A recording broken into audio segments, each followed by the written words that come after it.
nhớ rồi chồng phải xe đợt nè thì cho nè cho chị cứ tin nè hay nó là nhà cũng cho cũng phương dự tàu tua sai của từ phương dự từ phương con nữa nè để ta tỏ là xin nó chơi này ta tỏ lại khá nhiều nhất để nó nè chơi nó sẽ đàn rồi cũng một sai thì cả lại nhiều thì trong đi trả này à chơi tại sao nó bé một nữa nè lò dẻ hiếu ai là anh đâu nè năm đâu à ta tỏ thầy nó nhiều nhất trên này nó nè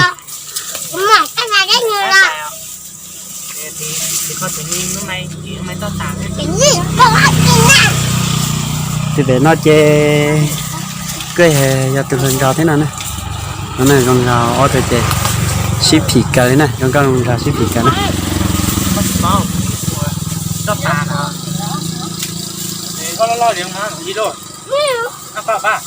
cả nó lo chơi mà dễ luôn hay mẹ mẹ cả cái lại vào hết chị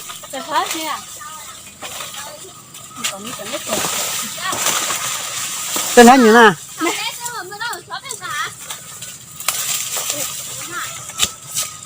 tưởng ta làm tiền nọ lo mẹ mày có thích không tí từ rất là nó thế nhớ chưa nhớ chưa tôi hả tôi bên một lái nhỉ sao mở chả tôi sao mà đâu lỡ nên đây mà phải chứ mà chỉnh không mình đây đúng không tôi mình đây này kia nè tên đi nè thì nó nào thỏ rồi không có phải nhiều nữa nhiều mà còn nữa này không có cá cước chị nếu là gì của giống mà cá cú thì nó cá cú nữa nhớ thì mình đây chỉ về cua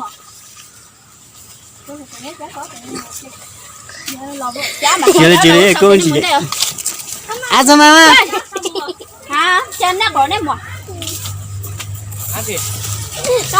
ai yo yang ngầm chết chưa rồi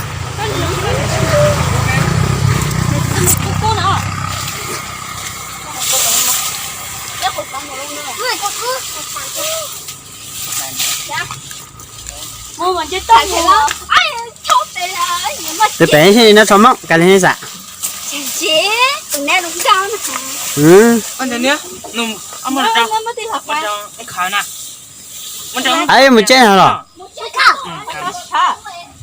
mà chưa tôi không mà chết nè chết sẽ đi cơ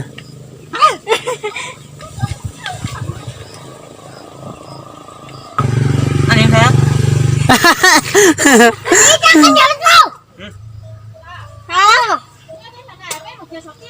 mua nên làm lại vậy nè là giờ sao nó này à chốt tỉnh nữa đã thế im chặt nó cho anh em mà đó cho giờ hả chỉ cho là cho nên thế là bé giờ nó sống này đâu á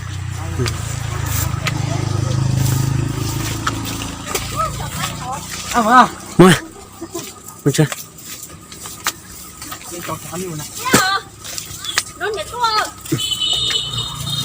cảnh giác chỉ chạy trong xã cảnh nóng xã món đen bánh cho hào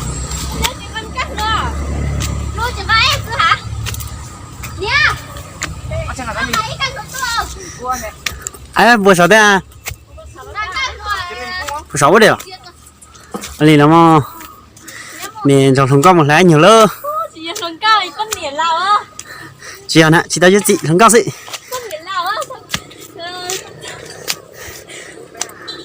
anh bé đi chả nè có nền lao à lao nhìn đâu bây giờ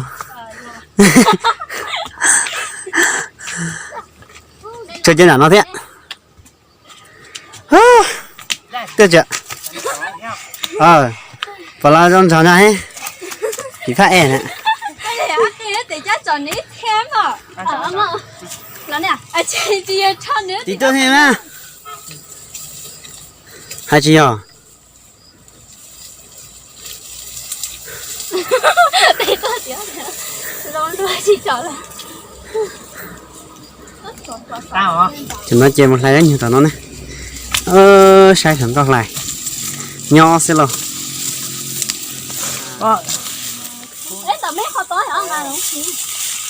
ai cái tối bìa rô ở bên phía lo kìa kìa Nó là kia. Nó đâu có là chỉ đâu. Ôi giời sao lọ. Nè.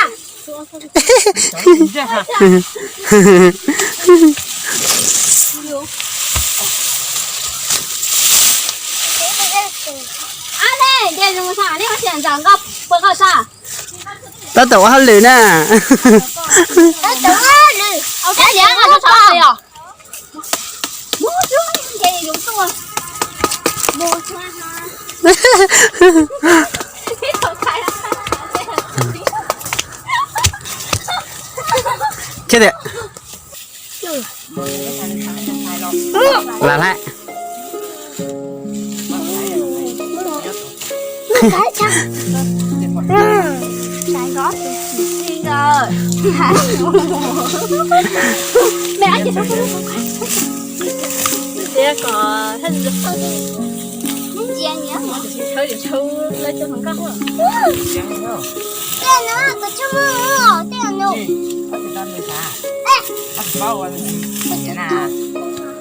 phải la lại hết luôn không Là chỉ la thằng mày sẽ đã làm lại nó.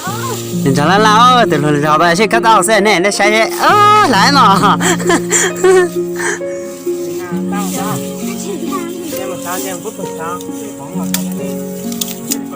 chưa biết gì đâu.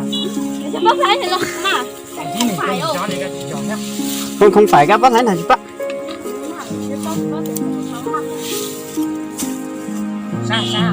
Sao nó? phải tập phê giấy à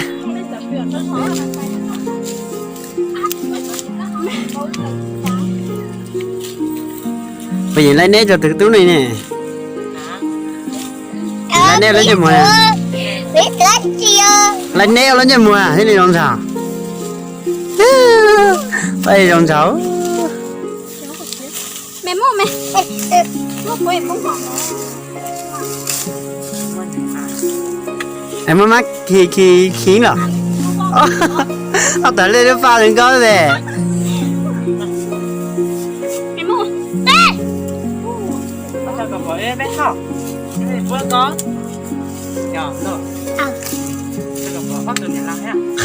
Bao lắm à? nên là Nuôi mà là nó biết.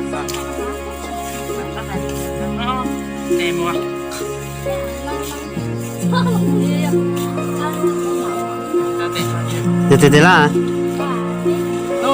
nhà mẹ là sẽ nhỏ chị em có nè tí chị ở lá nhiều chó á mà chị ở lá nhiều chó á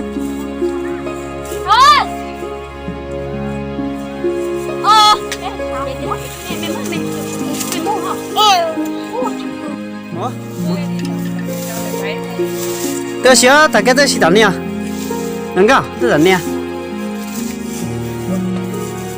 đừng có cờ lì thì lo đây là sao thả gì cũng là thiệt Ý chả té mà tôi lấy để tôi bên này mà anh quay. tí tương hả đừng có tí tiếp lì á Mua hả? mua từ thằng con làm người cha lì nữa bên thằng con muốn tao xíu làm người cha lì đó bên cha Chuyện công câu vàng. Chưa? con có phà có vá Không có đúng vàng. đông vàng à ôi giờ nếu phải bữa chè con muốn đông vàng nữa nè cái này thì nhẹ nên từ nhẹ cho như mình xưa nè mà từ hai tia từ nói cũng làm vào từ thằng con lại chè này tôi nói cũng không to tôi không có này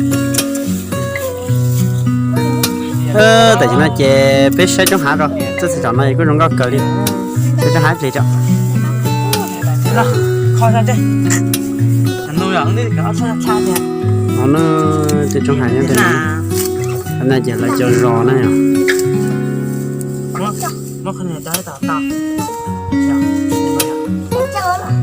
giò nè để đi nó này nếu có chia hết chia tao tao nếu hai bên nó cũng biết cho rò nhưng bên nó thế chia tao tao một to lắm gọi biết một to lắm cái thằng kia nó một to nhưng mà thấy những tao nó lớn hả như thế này chịu cho ta nhớ đầu tiên nó chỉ bao xe thì bao xe thế nào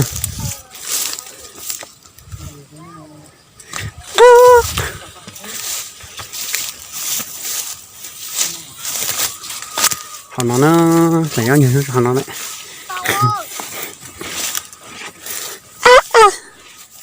họ những mấy cái tủ họ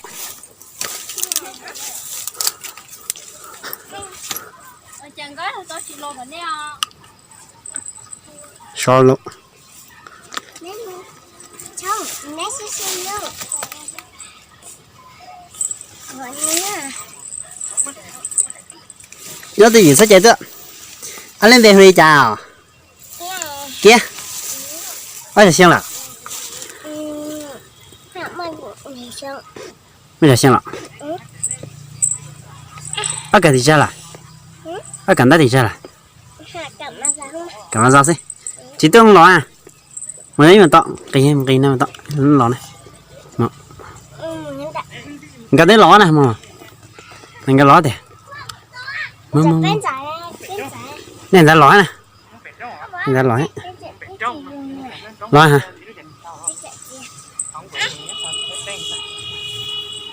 thì tao tôi mà theo mà nên được sống to nỉ nè để trong thằng này đó bây giờ có đâu có nên đi à bé một nhớ cho tao nó này Bên trái. nên ra lo này thì có thể chốt ra ha ý ở đây ăn được từ này à nhìn mẹ hello có thể từ thế à ao lý sao nhà họ có bếp lót xuống nè ở đây nhà ở đây cái tí đồng bào ao lý có quan tâm đó nhiều hơn vậy cho lý nào lo cái dù ở lý cái gì luôn à nhá hai bác quậy đây mình sao có xin lên nổ à dù cái chỉ có uổng nên nội chả nổ dần nổ cũng là nổ vậy hiểu nó ruộng hạt trời chín mùa à đây này cá chỉ nó lọ cho cho hay nên giờ đó nhiều này cá chỉ nó lọ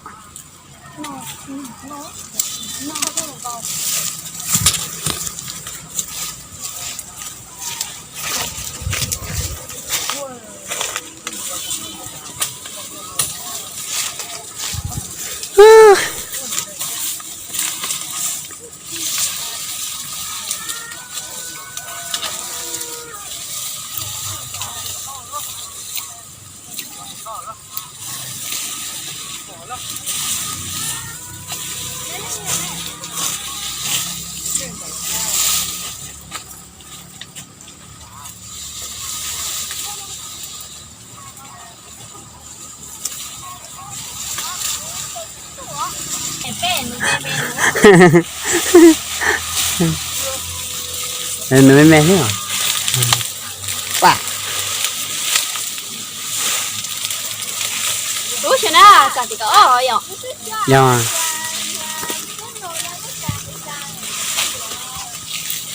có gì là có mà tôi xí xạ tất cả chỉ kia chứ tiền nó thì à dạ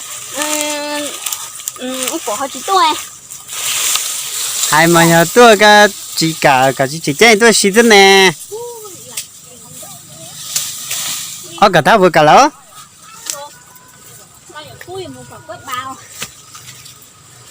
on thì cả gì là thấy cái gì để cho nó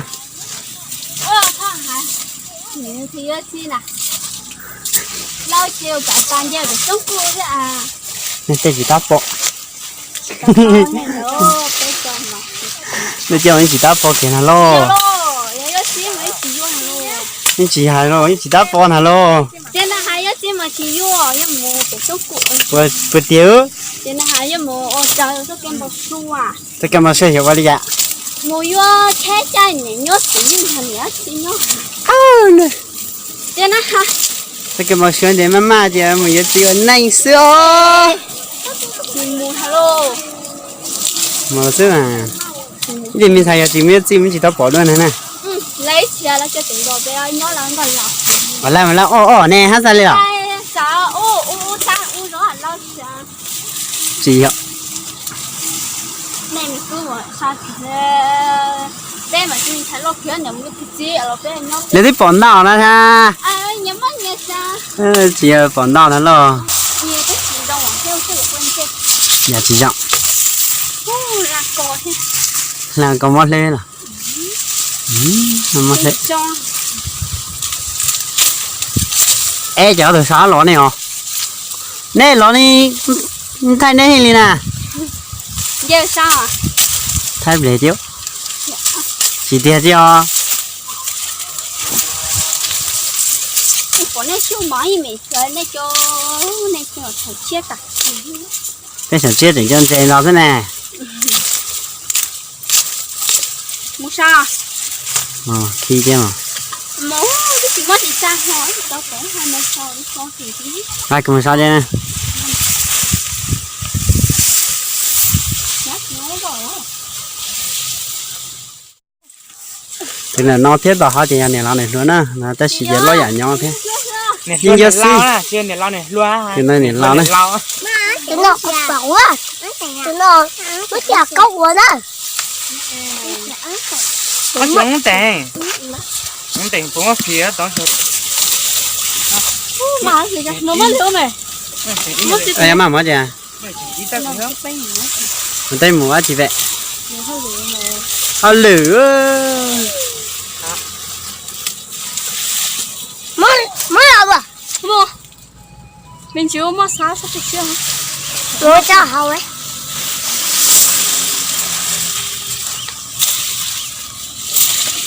Chỉ chống tiền là nên mắng. Thôi cả mình hiểu sao thì đấy hả? Đó nó rồi đấy. Mình đồ.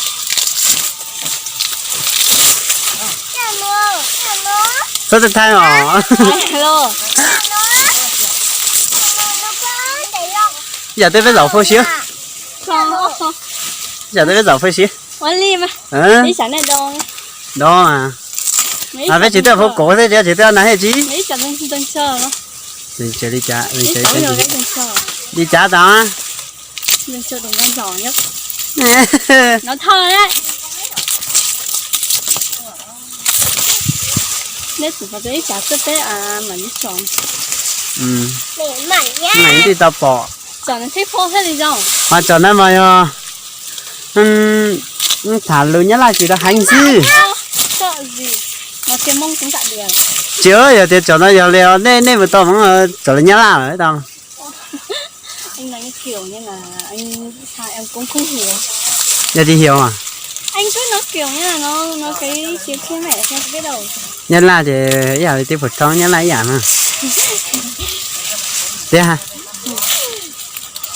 nhớ trả tôi mà tôi pe xí à tôi khiến tôi Để tôi á, bởi vì là em không được máy này có một đi chơi không đi rồi. chỉ nói tôi là chỉ nói tôi là Chỉ hết tôi mà. giá thì lần cao không thay á chỉ có lần cao lăn nhau hả Ngại. hai mươi giờ lò ta là chỉ lần cao thật á Anh để có từ lớn cả lấy hành nhở. ở đó mà chết rồi luôn ở đó này từ đó hàng đi Ở từ lớn cả. bao này từ hàng đi Lớn cả đi đâu? lần cao không tiền Không phải là người yêu như là vợ rồi sao ấy. giờ là giờ tiền nữa cho nó đi Nhưng nào cưới thì phải mời nha. Không là gì luôn. anh muốn lần cao gì nào thế hay đi Em nó thật mà. ê nó thật mà Nó chả là người yêu anh à? hay giờ tôi sợ một sợ đúng con mà Không biết có phải được không? Như là nó mà có áo mông hay sao ấy. từ nay nó muốn ăn thôi chỉ mình chơi hả Lê hành vợ ai mà từ nay nhớ con phao từ tiền mà chị à chụp khá ra Hao tiêu chịu cái nhẹ nhưng mà đó là như là tính em cũng như vậy ấy. tính em cũng như vậy ở đi nhớ là Giống như là sống đôi ấy. Nó đi chơi gì? Phải không? ai giờ tôi hướng cao chi nè nên chứ Em có thở thế nào không à? Em có đùa đâu. tiền hay là chị á ha Phải chứ. ê tí một liền chị cho liền chị là đen Bố chúng mình găm một. mình nhổ găm hậu ở giờ mình nhổ găm ấy chị Chúng mình hot chè. éo thấy được phần tròn nhau tiêu lấy để thấy phần tròn này nhau tiêu Chụp phần thật nhau thứ đi phẳng. Phần thật trong này sao nó là kìa. phải chơi chung Ăn mua à? Phần thật trong là gì à? chứ mà hưởng gọi là nho chứ hưởng gọi là nho ta tiền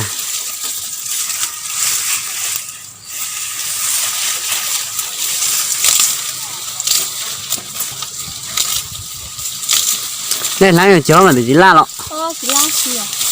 Ở trên sáng thì một chia sản ra hết.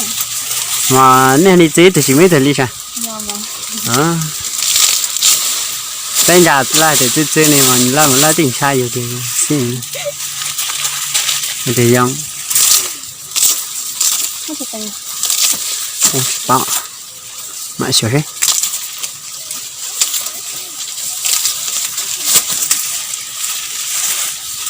lau chảo Đây là chết thôi. ấy giờ ký tỉnh chi tiếng mà giờ tiền to là Nên nó bảo nó rồi đi thì nó giờ phải đi rồi. Con là bị chửi luôn. tình sai Cô cứ nóng tính nó anh ạ.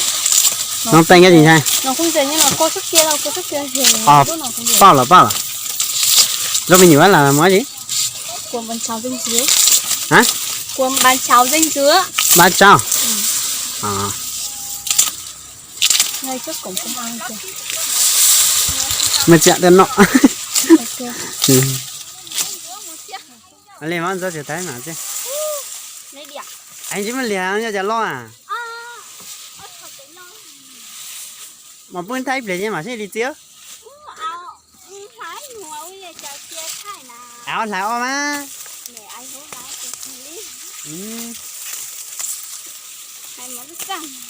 tao hả chị giờ hay ta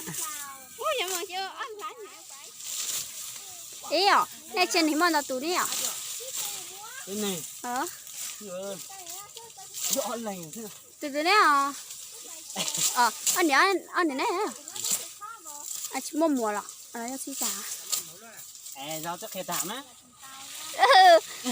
Đã cái sập bẹp lót cha, trả rồi. giờ kia lo Không thể chết gì luôn. đang game mà cho hắn này lo Đã cái cho sao thế? Đúng quá. ồ nãy giờ nãy đầu giờ lấy chỉ mới được các co rồi Con gì ấy? ô cái yêu xong biết chưa hả cho con cái nè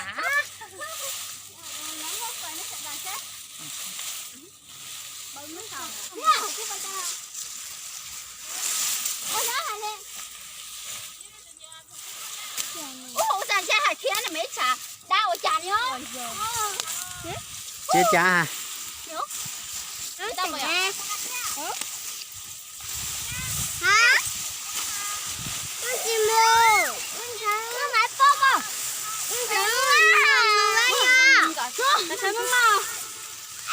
Nó cái mua cha. wow Mua cha to to. Mama, bé con to rồi chứ, tôi nó đừng mua. wow Tôi nó đừng to, cha. là cho nó mai là gì Thời gian đấy. Chính này tía wow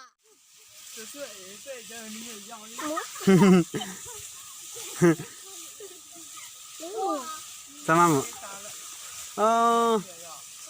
nhá nó sẽ đợi nó thì chỉ là chỉ biết chơi xin này chị cái đầu của thằng sò lên nó sẽ dọn chị và trò trái chúng mình sẽ đợi nè và nếu là trò là sai cũ để video nó là trò bé một thời gian nhiều nè thì nay cô làm gì này thì nó sẽ chị bé mà xin gì luôn được cho nó nhở chè giờ thì nên sẽ có video trong thế chè họ bắt sang cả của lì bé lù lì lò giờ bé lù nhá là hai chè lại số lại là đăng ký nữa nè thì nó chè thon sai nó sẽ nó bài đây nè mà xí lì sao nè